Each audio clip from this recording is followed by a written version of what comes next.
The sound of laughter echoed down the long hallway, bouncing off the marble floors like a cruel melody. Melissa stood frozen at the doorway, her hand still gripping the edge of the tray she was holding, a thin sheen of sweat forming on her forehead. The man sitting at the long, gleaming dining table, Chase Winters, was laughing at something one of his friends had said, and all eyes were on her. It was always like this. It always had been. Look at her, one of his friends said, a sneer creeping into his voice. How old are you, sweetheart? 16? 17? Melissa didn't answer. She never did. Instead, she lowered her gaze, trying to ignore the humiliation that prickled at the back of her neck. Her uniform, an unflattering maid's outfit, seemed to be the punchline of every joke. The silk gloves, the polished shoes, the apron. It all felt like a costume in a play she was forced to perform. Chase, the millionaire heir of the Winters empire, leaned back in his chair, swirling a glass of wine between his fingers as if he had all the time in the world. His eyes met hers, and for a split second, she saw something flicker in them. A hint of superiority, the belief that he was better than everyone else in the room. And then he smiled. Tell me, he drawled, his voice rich and arrogant. What's it like to be so insignificant? The room fell silent.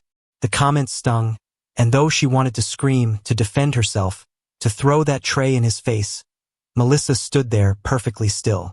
What would be the point? In his world, she was nothing more than a ghost. She had been hired to serve him and his guests, to clean up after their messes, to make sure everything ran smoothly. And no matter how many times she tried to tell herself that it was just a job, that it didn't matter, the truth was, every time he mocked her, every time they belittled her, it chipped away at her. She wasn't supposed to be here. Melissa, he said, leaning forward now, his smirk deepening. Are you too stupid to answer? She felt her face flush, her heart pounding, but she still didn't speak. Instead, she set the tray down on the table and quickly turned to leave. She couldn't take it anymore. She had to leave before the tears started to fall. But before she could get out of the room, he called after her, his voice laced with mockery. What's the rush? Don't you want to hear the rest of the joke? She gritted her teeth and kept walking. It had been a long time since Melissa had felt any sort of dignity in her life. Years of working in the shadows, cleaning after people who saw her as little more than a tool for their comfort. But the ridicule, Chase's mockery, had taken it to a new level. She hated the way he looked at her, the way he saw her as something to be used, something to be discarded. That night, she retreated to her tiny room at the back of the house, away from the laughter and the clinking of glasses, away from the world of wealth and privilege that seemed so far beyond her reach. The walls of her room were bare, save for a small cot and an old wooden dresser. The only light came from a flickering lamp on the nightstand. It was a stark contrast to the opulence of the Winters mansion, but it was the only world she knew. As she sat on the edge of the bed, her hands shaking, a thought began to form in her mind. A dangerous, thrilling thought. She had been nothing but a servant, but that didn't mean she had to stay in that role forever. She was strong, capable. She was smarter than anyone in that room tonight. And yet, every time they looked at her, they saw a maid. They saw someone below them. But what if she could change that? What if she could make them see her differently? She was done being their punching bag. The next morning, as she slipped into her uniform and tied her apron tightly, Melissa knew she was no longer the quiet, invisible maid. She had been broken, but now, she was ready to rise from the ashes. The world she lived in was about to change, and so was she. It was a few days later when the knock came. Melissa had just finished cleaning the guest bathrooms when she heard the sound. The knock echoed through the house, and something in her chest tightened. She knew who it was before she even saw him. Chase Winters. Her pulse quickened, but she didn't flinch. She was ready for this. She had a plan now. She opened the door slowly, her hands steady, her face blank. Chase stood there, dressed in his usual tailored suit, a confident smirk on his face. But there was something different in his eyes, a flicker of curiosity, perhaps even a hint of concern. What do you want, Mr. Winters? Melissa asked, her voice colder than usual. His eyebrow quirked at the formality. "I came to apologize," he said, his voice dripping with insincerity. "For last night. I didn't mean to upset you." She didn't believe him. Not for a second. Chase Winters didn't apologize. He never had. But the lie was exactly what she needed. "Oh, it's quite all right," she replied, her voice smooth. "I'm used to it." He stepped forward, his eyes studying her intently. "I'm serious," he said, his tone a little more earnest than before. "I know I've been a bit of an ass. Let me make it up to you. Dinner tonight? Just you and me?" The words hit her like a slap, and she fought to hide her reaction. Was he really offering her dinner? Was he trying to make amends? She could see right through it. He wasn't apologizing, he was playing a game. But she wasn't going to back down now. She wasn't the same person she had been when she first walked into this house.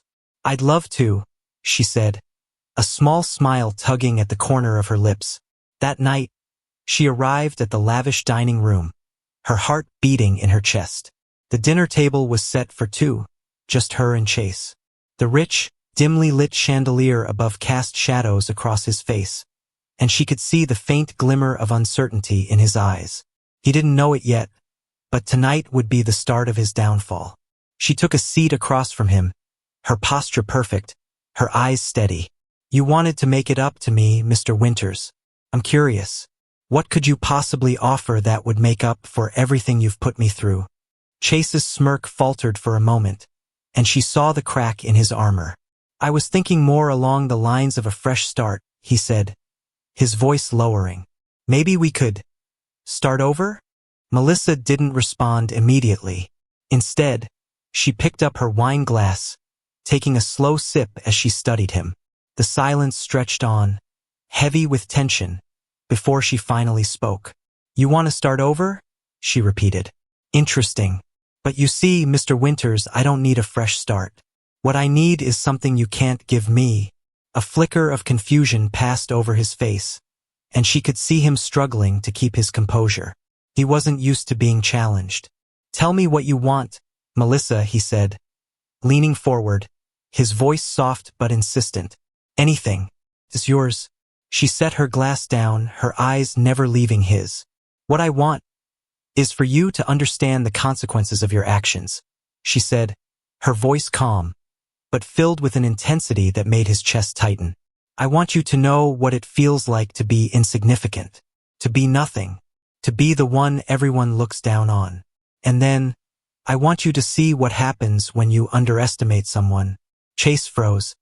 His confident facade cracked, and for the first time he saw her, not as the maid, but as something more dangerous, something he hadn't accounted for. The power shifted in that moment. "You're making a mistake, Melissa," he said, his voice now tinged with unease. "No," she replied, her voice steady. "You made the mistake, and now you're going to learn how it feels to lose everything." Chase's eyes widened for a brief second, his lips parted, but he didn't know how to respond.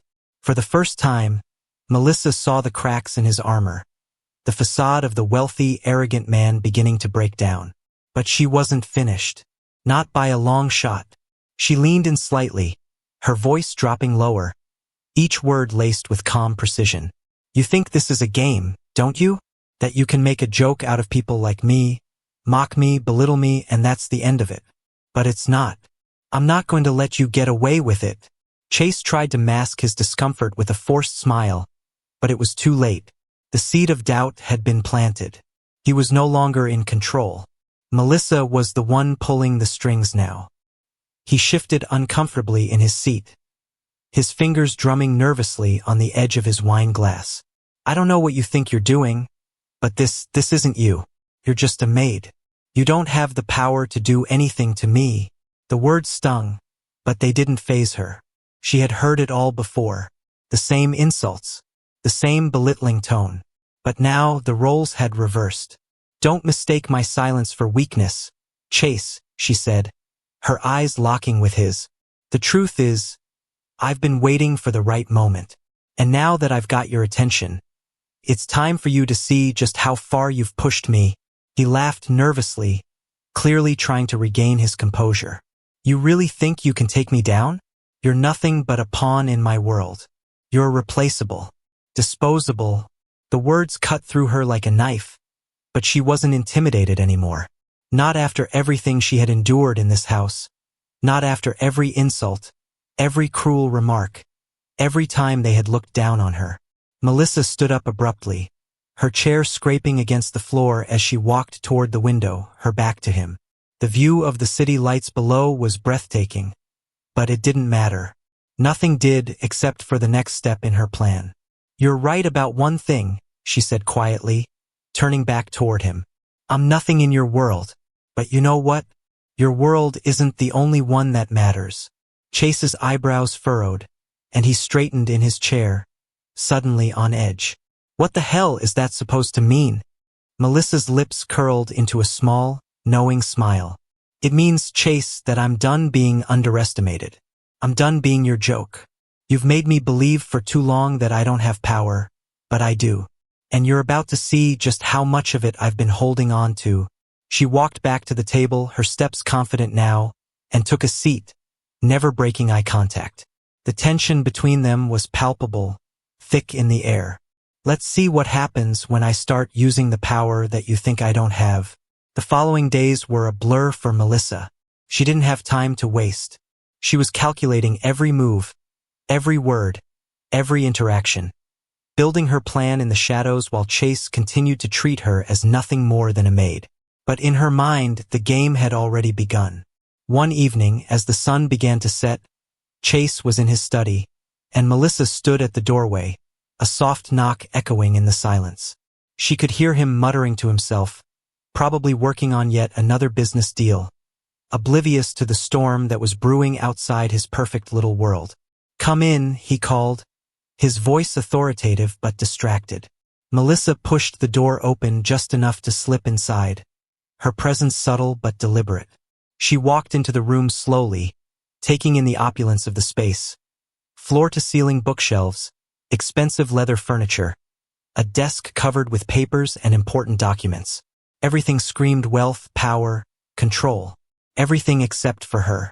She cleared her throat lightly, catching his attention. I have something for you, she said, her tone soft but laced with purpose. Chase looked up from his desk, the usual smirk crossing his face as he took in her presence. Oh, what's this? Another surprise? Melissa didn't answer immediately. Instead, she stepped forward and set a folder down in front of him. The papers inside were thick with legal jargon, carefully prepared, meticulously researched. I thought you might want to know something, she said, her voice calm, almost conversational. Something about the company you've been working so hard to build. Chase raised an eyebrow, clearly intrigued. What's this? A new business proposal? She smiled, the kind of smile that didn't quite reach her eyes. No, it's information. About you. His expression shifted. The hint of amusement vanished, replaced by a flicker of wariness. What are you talking about? Melissa leaned in slightly, her gaze never leaving his. I know about the offshore accounts, the money you've been hiding, the deals you've been making under the table.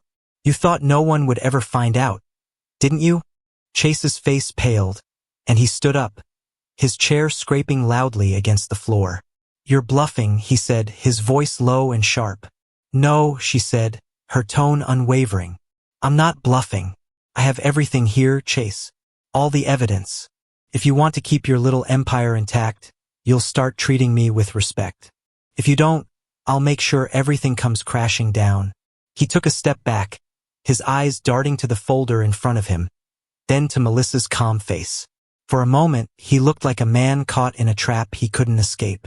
His mind raced, calculating his next move. But there was no escape. The trap was set. You think you can control me? He asked, his voice shaking with barely contained rage. Melissa stood her ground, her expression cold and firm. I don't want to control you, Chase. I just want you to see what happens when you push someone too far. The following days brought a new kind of tension into the house. Chase Winters, the man who had once looked down on Melissa, was now in her grasp. The power had shifted, but Melissa wasn't done yet. She knew this was only the beginning. She had set the wheels of change in motion, and nothing would stop her now. She watched from the sidelines as Chase scrambled to protect his empire, but Melissa could see the cracks in his carefully built world. The calm facade was starting to crumble. Every phone call, every meeting, every interaction now had a hidden agenda. Melissa was in control, and she made sure he knew it. Chase tried to regain some of his footing by offering her more money, more privileges, more status. But none of it mattered. Melissa wasn't in this for the power or the wealth. She was in it for one thing: retribution. She wanted him to feel the humiliation she had felt all those years. She wanted him to understand what it felt like to be beneath someone else's heel. And slowly, as the days wore on, she began to see it. The cracks in Chase's armor deepened. The arrogance, once so strong, was now gone. It was replaced by something else: fear. Melissa was no longer invisible. She wasn't the maid. She wasn't the servant. She was the storm that would bring him to his knees. But she wasn't done yet. The days following Chase's realization that he was no longer in control were filled with tension. Every word he spoke seemed carefully measured, every step calculated. It was as though the man who once walked through life like a king, who thought nothing could touch him, had become a shadow of his former self. Melissa watched from the sidelines, her mind working tirelessly to ensure that she didn't just break him. She would make him understand. She was no longer the quiet, invisible maid. Now she was a force to be reckoned with. And while she had the upper hand, she had no intention of letting up. Her plan was unfolding perfectly, but she needed to stay patient. The final blow had to be precise. One evening, as the sun dipped low and the house grew quieter, Melissa knew it was time. She had been observing every interaction between Chase and his inner circle. She had gathered the evidence she needed, and now, she had to push him into a corner. Chase had started avoiding her, not because he wanted to, but because he knew that every interaction with her meant he was closer to the abyss. Every time their eyes met, he saw the woman he had mocked, belittled, and disrespected. And now, she was his reckoning. Melissa entered the lavish office where Chase sat, his back turned to her as he examined some files. Without a word, she stepped into his line of sight, standing tall, her gaze unwavering. He froze when he saw her, and for the first time, she saw the unease flicker in his eyes. "What do you want now?" he asked, his voice tinged with both arrogance and fear. She didn't respond immediately, allowing the silence to stretch between them, suffocating, heavy. Finally, she walked closer to the desk and placed a neatly folded piece of paper in front of him. "What's this?" he asked, his voice guarded. He had no idea what was coming. He never did. "It's over, Chase," she said, her voice calm but with an edge. "Everything. I've had enough. Your time is up." He picked up the paper, his eyes scanning the document. His face began to pale as he realized what she was holding. The truth was right there, in black and white, proof of the illegal dealings, the money laundering, the web of corruption he had so carefully hidden. This is nothing," he sputtered, his voice shaking. "You can't prove anything." Melissa smiled, a cold, confident smile. "You think that, don't you? But I've been one step ahead of you this entire time. I have all the proof, Chase. Every last bit of it." The air in the room seemed to crackle with tension. His hands trembled as he clutched the paper, his once unshakable confidence faltering. "You can't," he began, but she cut him off. "No, you can't," she said, her voice steady, cutting through his denial like a blade. "You thought you could walk all over me. You thought I was just some maid, some invisible part of your world that you could discard whenever you wanted. But here's the truth, Chase. You're not the powerful man you think you are. And now I'm the one who controls the game." She watched as his face turned red, his hands tightening into fists. The anger that had once been so intimidating now looked pathetic, desperate. He stood up, knocking over his chair in his haste, but Melissa didn't flinch. She stood her ground. "You think this is over?" he seethed, his voice rising in a controlled rage. "You think you can ruin me? You're just a maid." "I'm not just anything anymore," she interrupted. "I'm your reckoning." Her words struck him like a physical blow. He took a step back, his breathing heavy. He was no longer the man who held all the power. Melissa had turned the tables completely. He knew she was serious. He knew there was no way out of this, no way to escape the consequences of his actions. For the first time in his life, he felt small, insignificant, helpless. "Melissa," he said, his voice softer now, but tinged with desperation. "Please, please," she repeated, her voice low and almost mocking. "After everything you've done to me, after everything you've put me through, you think I'll show mercy?" He opened his mouth, but no words came out. He was grasping at the edges of his power, but it was slipping through his fingers. The smug confidence he had once had was gone. He was broken. The consequences came swiftly. Melissa didn't waste time. She made sure the information she had gathered was sent to the right people: law enforcement, lawyers, journalists. She made sure every secret, every crime he had committed was exposed to the world. The same world he had manipulated and controlled for so long. The next few days were a blur of phone calls, meetings, and legal battles. Chase's empire began to crumble, piece by piece. His assets were frozen, his business partners turned against him, and the public turned their back on the man who had once been untouchable. And through it all, Melissa watched from the shadows. She didn't need the fame or the recognition. The satisfaction came from knowing that she had taken control of her life. She had used every weapon at her disposal: intelligence, patience, and sheer willpower, to take down the man who had wronged her. Chase's downfall was a spectacle. The man who had once mocked her, who had humiliated her, was now facing criminal charges, his wealth and power stripped away. The mansion that had once been his symbol of dominance became a hollow shell of what it had been. The wealth, the luxury, it was all gone, and he was left with nothing. Melissa didn't attend the hearings. She didn't need to. She had already won. Her victory wasn't about seeing him punished. It was about reclaiming her own life. It was about standing tall and showing the world, and herself, that she was no longer powerless. Months passed, and the dust settled. Chase Winters was a broken man. His wealth, his reputation, everything he had once thought was untouchable had been taken from him. The world had turned its back on him, and he was left to face the consequences of his own actions. As for Melissa, she had moved on. She left the mansion that had once been her prison. She found a new job, one that gave her respect, one where she wasn't invisible. She built a new life, one where she was in control. She didn't need revenge anymore. She had already claimed it. But there was one thing she would never forget. She had been underestimated. She had been crushed by the weight of others' judgment. But she had fought back. She had risen from the ashes and taken what was rightfully hers. And no one would ever make her feel small again.